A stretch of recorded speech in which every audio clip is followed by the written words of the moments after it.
Hai, mă! Acum. What the fuck? Nu a ieșit bine. Oh, mami. Hai încă o dată.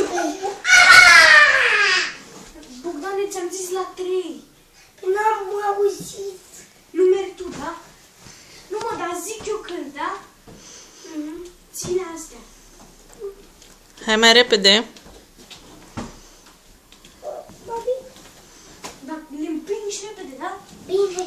Că nu a ieșit bine. Îi dau drumul. 2, 3 și...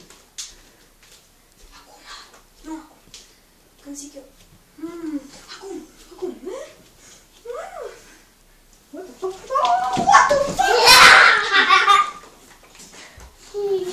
Oh, stai, mai filmează.